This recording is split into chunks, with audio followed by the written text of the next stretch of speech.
faith will stand. You call me out upon the waters, the great unknown,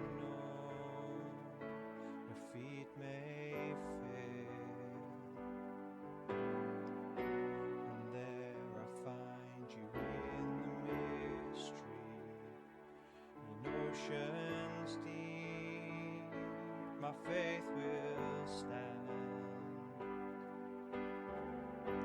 And I will call upon your name, and keep my eyes above the waves. When oceans rise, my soul will rest in your embrace, 'cause I am yours, and you are mine.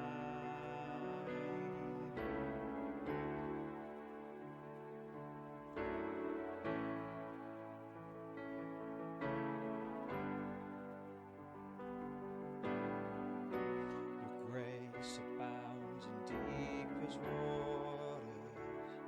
Your sovereign hand will be my guide. Where feet may fail and fear surrounds me, you've never failed and you won't start now. And I will call upon your name, and keep my eyes above the waves. When oceans rise, my soul will rest in your embrace, for I am yours, and you are mine.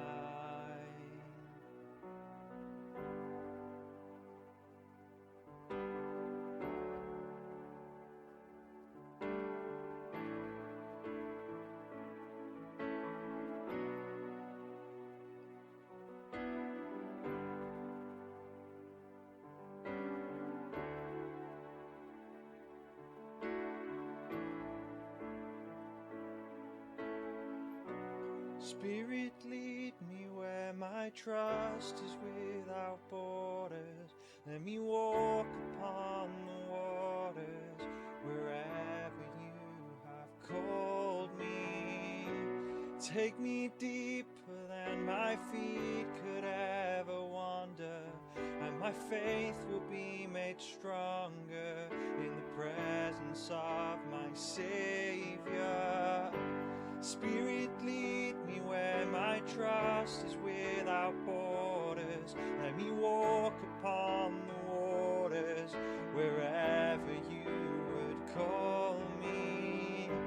Take me deeper than my feet could ever wander, and my faith will be made stronger in the presence of my Savior. Spirit, lead me where my trust is without borders. Let me walk upon the waters wherever you would call me. Take me deeper than my feet could ever wander, and my faith will be made stronger in the presence of my Savior.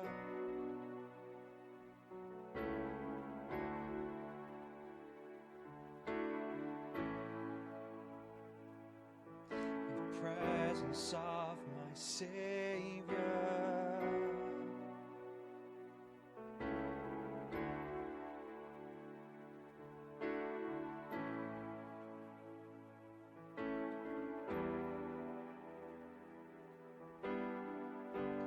And I will call upon your name. Keep my eyes above the waves. My soul will rest in your embrace, 'cause I am yours, and you are mine.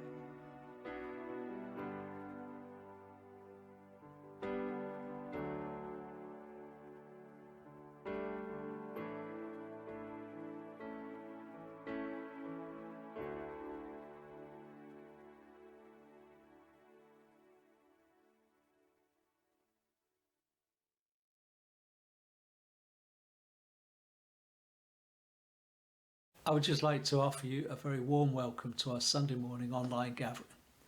As we enter a new phase of national lockdown, our hope is that you might find something from what we bring this morning that might bring some form of encouragement and hope into your life. These are undoubtedly difficult times, concerning times, but we put our trust in Jesus, that he would do what he said when he said he would never leave us or forsake us. If you're watching this from the area of North Wales and you're just feeling overwhelmed, please don't hesitate to get in touch. We will find someone who would be happy to listen and chat with you on the phone or online. Go to our website on www.RCF North Wales and fill out the contact sheet and get in touch. It doesn't matter if you have no faith, some faith, or lots of faith. It's times like this when communities need to pull together. Last week, our missional rhythm was blessing. And we asked that you would consider ways that you could make blessing others a sustainable habit in your life. I wonder what kind of ideas and practices that you came up with. Today, we continue with our mini-series, The Church, and I will be talking about pursuing his mission on the planet. We've borrowed the theme of this series from Neil Cole's book, Church 3.0, where he defines the church as this: the presence of Jesus among his people, called out to be a spiritual family to pursue his mission on this planet. Our hope is wherever you are today, wherever you might call home, that you might be encouraged and mobilized by the grace of God to you today. Enjoy. I will speak to you later. Bye-bye.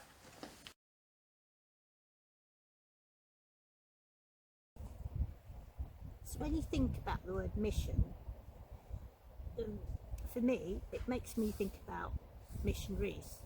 And I remember people like reading about Jackie Pullinger, and then I remember when we were in Bala and the Patagonians came over, and that was amazing that they came over as missionaries to Bala, and in the past people had been from Bala as missionaries to Patagonia, and I thought that was just incredible. But that's not what it's all about, is it? No, we were part of a church on the Wirral where they gave a lot of their money to mission,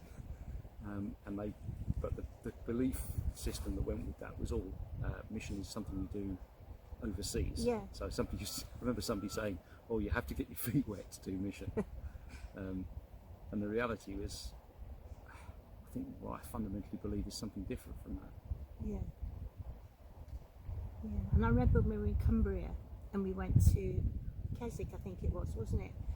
This was just when we just left London, and we didn't really see ourselves as missionaries, did we? But we saw it as we'd left secular employment to go and do something, and they were talking about being called to the city, called to work in the city. You called to work in the city? We're like, no, we've just left that.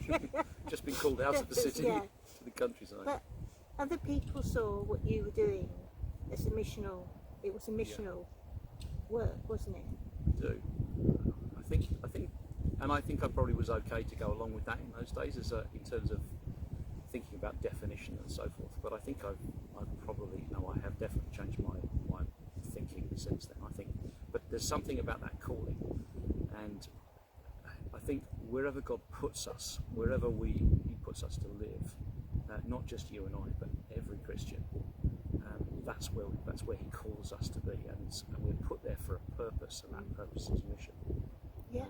So, in the community that we live in, that will constantly in our thinking and discussions, we were talking about something this morning for Christmas. We'll be raising the question. Okay, so what can I do next? Yeah. That will reach the people Yeah. that God has placed in my midst. And in some ways, a really good representation of that was we had a banner above the door at Sussex Street, didn't we? And it said, as you were walking out of church, it said you're now entering your mission field, and that was so where you are, where God places you. Yeah. That's where you are. Even and during to- COVID, Yeah. it's just, you just have to be more creative. which is, and it's hard. Yeah, it is. Yeah. It is, but my understanding of when we look at Acts and you look at the mission that we're looking at in church, in Acts, none of it was easy, none of it was comfortable. No. There is no comfortable in what Christians are called to. No. This side of glory, we're called to be missionaries, and that will be demanding and costly and tough. Yeah.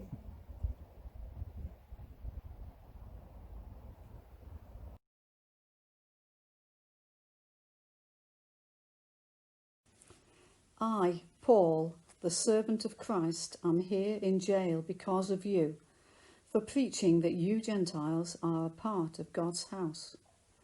No doubt you already know that God has given me this special work of showing God's favour to you Gentiles, as I briefly mentioned before in one of my letters. God himself showed me this secret plan of his, that the Gentiles too are included in his kindness. I say this to explain to you how I know about these things. In olden times, God did not share this plan with his people, but now he has revealed it by the Holy Spirit to his apostles and prophets. And this is the secret, that the Gentiles will have their full share with the Jews in all the riches inherited by God's sons. Both are invited to belong to his church, and all of God's promises of mighty blessings through Christ apply to them both when they accept the good news about Christ and what he has done for them. God has given me the wonderful privilege of telling everyone about this plan of his, and he has given me his power and special ability to do it well. Just think, though I did nothing to deserve it, and though I am the most useless Christian there is, yet I was the one chosen for this special joy of telling the Gentiles the glad news of the endless treasures available to them in Christ, and to explain to everyone that God is the Saviour of the Gentiles too, just as he who made all things had secretly planned from the very beginning. And his reason? To show to all the rulers in heaven how perfectly wise he is when all of his family, Jews and Gentiles alike, are seen to be joined together in his church, in just the way he had always planned it, through Jesus Christ our Lord. Now we can come fearlessly right into God's presence, assured of his glad welcome when we come with Christ and trust in him. So please don't lose heart at what they're doing to me here. It is for you I am suffering, and you should feel honoured and encouraged. When I think of the wisdom and scope of his plan, I fall down on my knees and pray to the Father of all the great family of God, some of them already in heaven, and some down here on earth, that out of his glorious unlimited resources he will give you the mighty inner strengthening of his Holy Spirit. And I pray that Christ will be more and more at home in your hearts, living within you as you trust in him.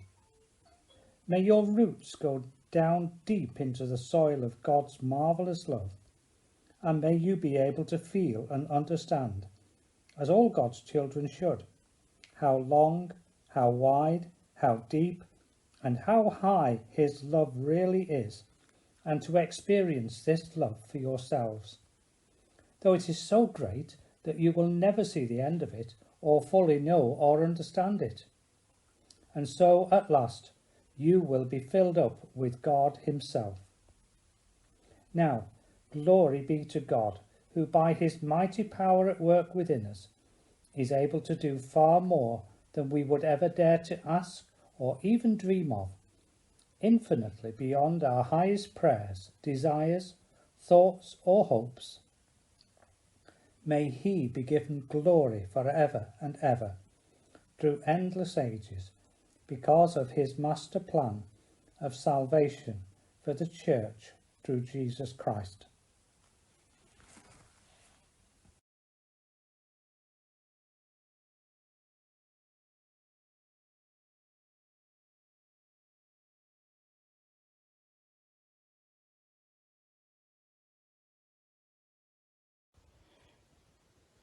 Matthew 28, at the end of the Gospel, Jesus says this to the 11 apostles: "All authority in heaven and on earth has been given to me.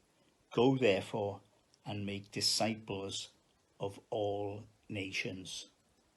That, says John Piper, is God's search warrant for the church to invade every culture with the good news of Jesus.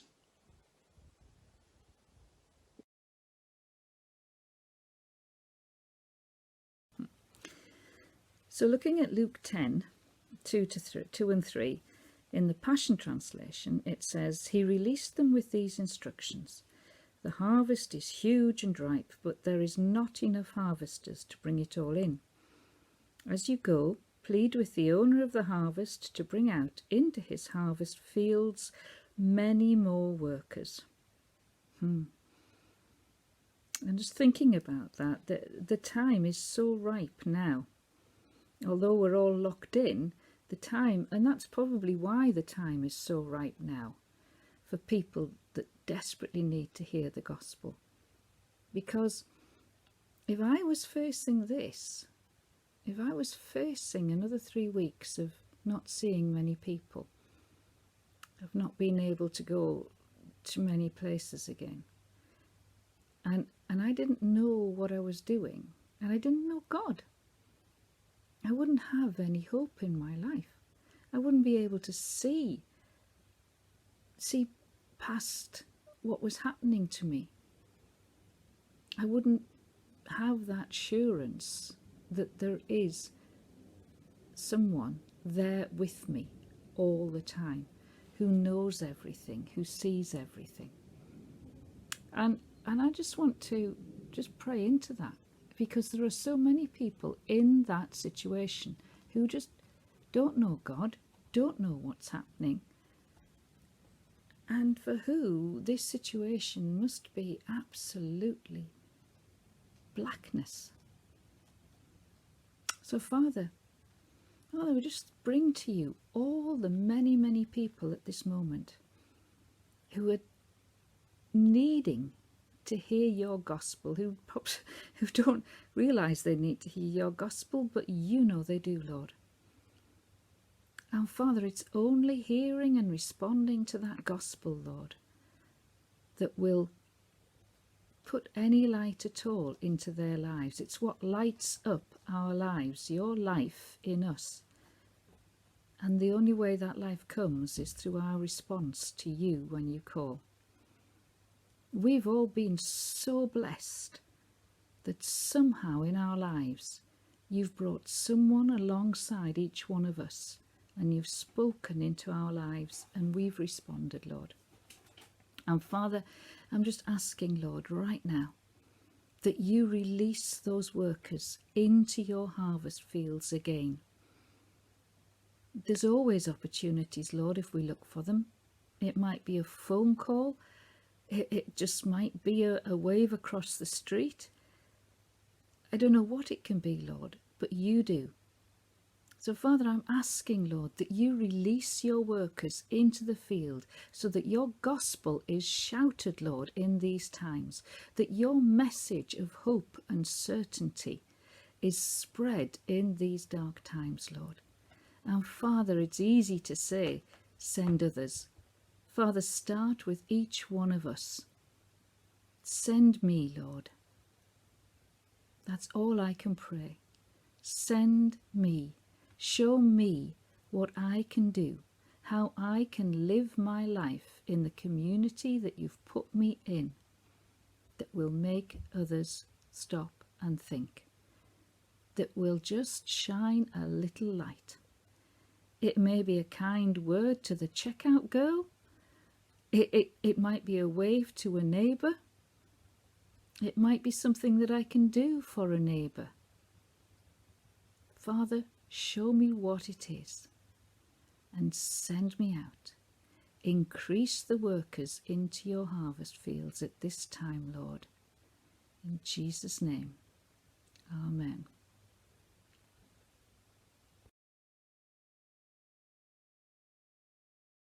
Today is part 3 of our series on the church pursuing his mission on the planet. We realise that we're just scraping the surface of this subject, but our aim is just to be able to provoke further study and inquiry from all of you folks who are listening and watching. You know, God wants us to be participators in his word, not just those that hear and go, yeah, amen, but those who allow it to sink deep and transform the way that we live in all areas of our lives. Not just transforming the way that we think, but also the way that we act. You know, we've based this series in and around a quote from Neil Cole's book, Church 3.0, where he defines the role of the church as this. The church is the presence of Jesus among his people, called out to be a spiritual family, to pursue his mission on the planet. So that's what I'm doing today. I'm looking at that third part, pursuing his mission on this planet. Over the last 2 weeks, we began to explore this definition. Yes, the presence of Jesus is among his people, the church. Yes, the church is called out to be a spiritual family. The Bible says that God has put the lonely in family, he's put the isolated in family, he's put each one of us in the family that he calls the church. And I want to affirm in today's message, so that we all are in no doubt at all, that yes, we are to pursue his mission on this planet. So today we're going to ask ourselves 3 quite simple questions as we just try to unpack this in a short amount of time. Number 1, what is God's mission? Number 2, how do we recognize what God is doing? And 3, how do we get involved? These are really, really important questions. What is God's mission? How do we recognize what God is doing? And how do we get involved? If I was to ask you the question, cast your minds back to when you became a believer in the Lord Jesus, when you started walking with him as a Christian. When was the first time that you were made aware of the fact that you were in fact becoming a part of God's movement, and that you were called not just to be a passenger or a passive observer, but that you were being called to be part of God's mission on this planet? You know, I really grieve over the fact that some of us, most of us in fact, were never told that right from the very beginning, the focus was just on us as individuals. It was about maybe our lostness, our salvation. It was about our relationship with God, or the relationship we didn't have with God. It was about church, and it was about learning the ropes, getting involved, becoming acclimatized to being a part of a new family, even learning the new language and adopting new habits. But rarely, if ever, was it about joining God in his mission on this planet. All of the above is legitimate and it's good, but God's heart beats for those beyond the walls of our churches, for our neighbourhoods, for our communities, for our workplaces and for our families. And I think for some of us, there is a shock of what we think is newfangled theology, but in fact was God's true intent from the beginning. You know, I've come to understand that God did not call us to plant churches even. I know I can hear the click almost as people begin to switch off. Just let me finish what I'm going to say. The conviction I have now, and that is shared by many, is this, is that we need to plant Jesus into our communities and neighbourhoods and even workplaces. Because what we understand is that Jesus said that he was going to build his church. If we sow Jesus, Jesus will plant churches. Could this be a reason why we struggle? Do you remember the film Field of Dreams, about a guy who had this deep impression? He heard a voice that he should build a baseball diamond in his cornfield. And there's a quote that did the rounds in many sermons in the years that followed, including my own. And the quote was this: "If you build it, he will come," which somehow became mangled into "they will come." And the idea percolated. It caused some kind of sympathetic vibration among us who brought into this view of Christianity, because it was already so deeply ingrained into our imaginations, that if we could just build bigger buildings, bigger programs, more sophisticated events, then they would come. But what would they be coming to? A perpetual cycle of the same. And would they really come? Things have changed drastically over the last 20, 30, 40 years. And yet the gospel is not about the church. It's not about the buildings or even the programs. It's about Jesus. It's the good news of Jesus Christ, the focal point of God's mission, the spearhead of God's mission. Ed Stetzer says in a blog, the term missional is effective in describing the relationship between the calling of God's people and God's mission. While it's common for people to say the church has a mission, a better way to talk about mission is God's mission has a church. God's mission is the starting place for understanding the church and its mission. God has placed mission in the DNA of his church. I love that quote. It's his mission, not ours. It's his harvest, not ours. It's his field, not ours. That kind of takes the pressure off, doesn't it? That the God that we serve is a God of mission. And that when we are united with him through repentance and faith, when we've received the grace of God into our lives, we become united in that mission. So what is his mission? One of my favourite definitions is simply this.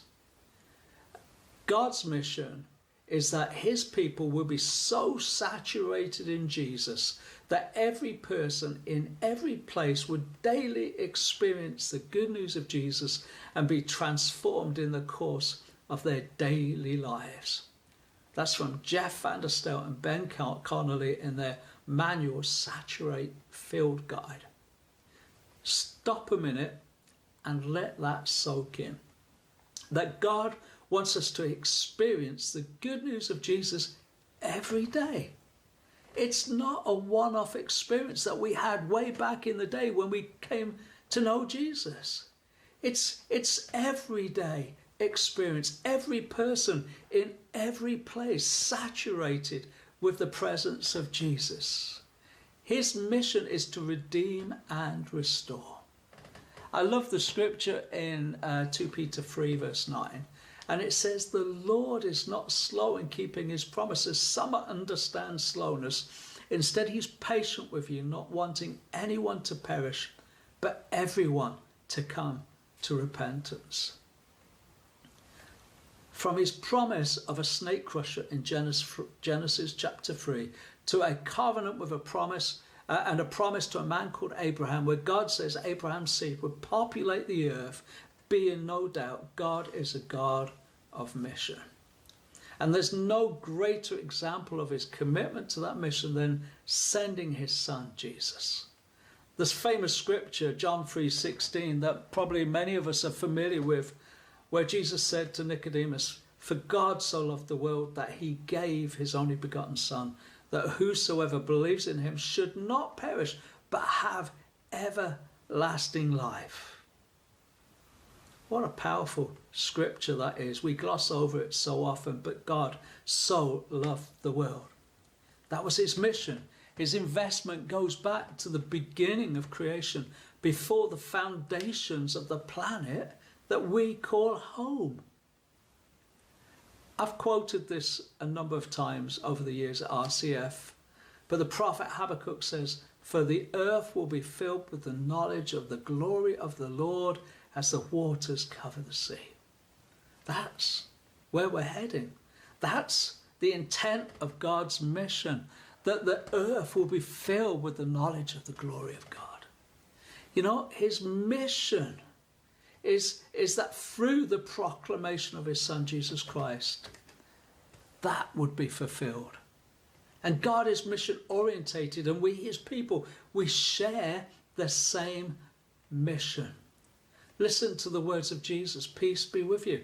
As the Father has sent me, I am sending you.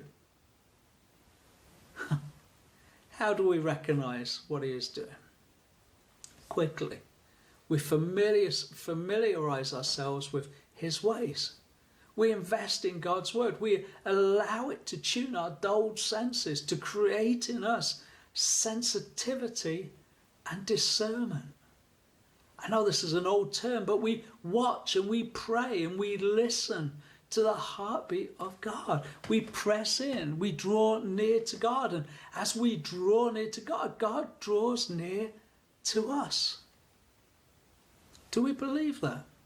Or is it something that we just give a nod to and an assent to? Do we really believe it? If we really believe that if we drew near to God, God drew near to us, what would stop us from drawing? And the closer we get to him, the more we hear that heartbeat of mission, and the more we want to be involved. We ask the question, Holy Spirit, what are you doing? Where is there an opportunity for me to be involved? How do we get involved? The truth is, most of us have heard the call to go, but all kinds of things keep us rooted to the spot. Fear of failure. What if I get it wrong? Fear of letting go. I've too much to lose. Fear of rejection. I might turn away those I love. Fear of looking foolish. And we could go on and on and on. But there's one scripture that if we fully understood and fully realized it, it would deal with all of this.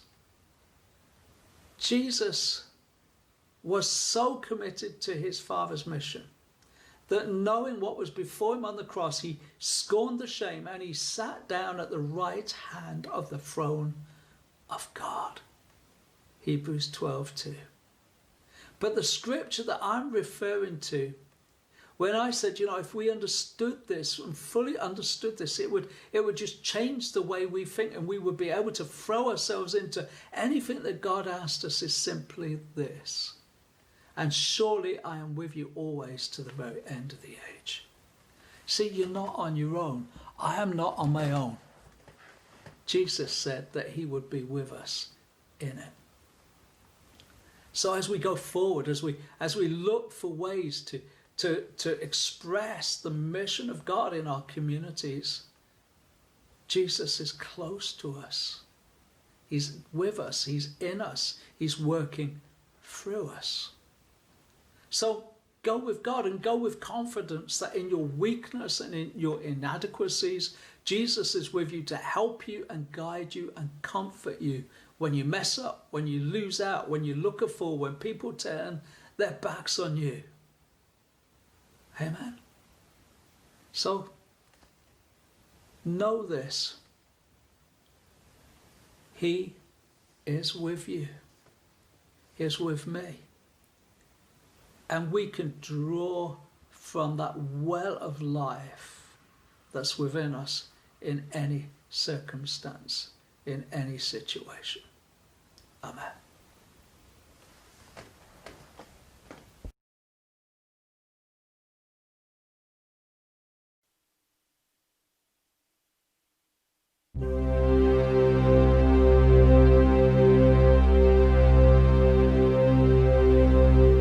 I'm undone by your holiness. In the light of your holiness, I'm undone by your holiness. Send me, Lord. Letting go of my selfishness, I repent of my selfishness. Letting go of my selfishness, send me, Lord.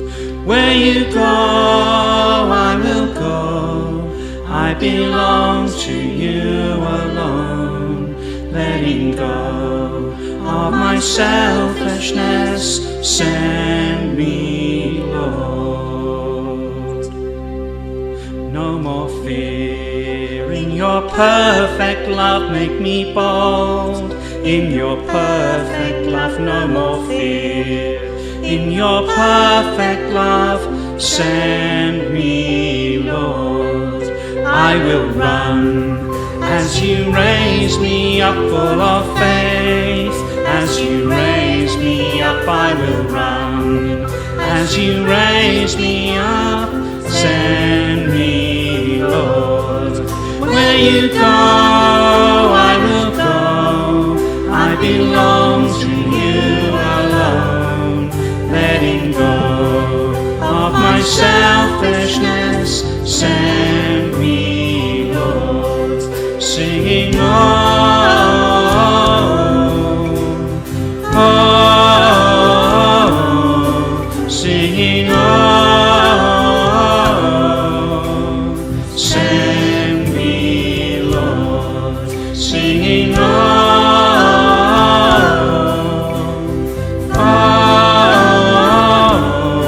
singing, oh, send me, Lord.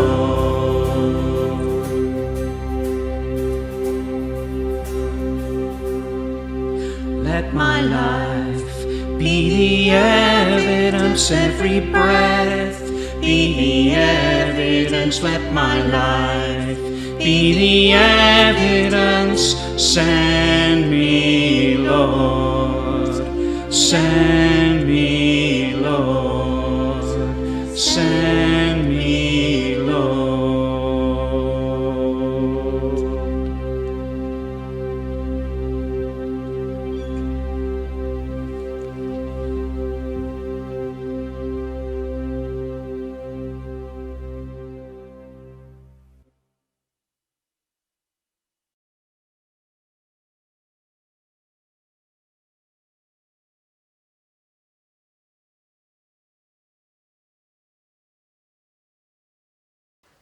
We hope that you've been encouraged by what you've heard today.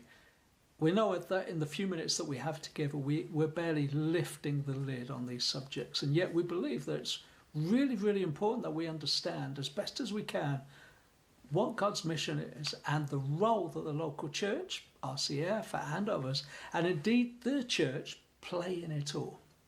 As I said in the intro, our challenge for last week was to seek ways that the rhythm, the habit of blessing, might become a sustainable part of our everyday life. But this week, our missional rhythm is eating. And I would like you to consider how you would make sharing food with others a sustainable habit in your life. For example, it might mean that you clear a defined spot in your diary, a time that you might be able to share with someone else other than a member of your family or your church family.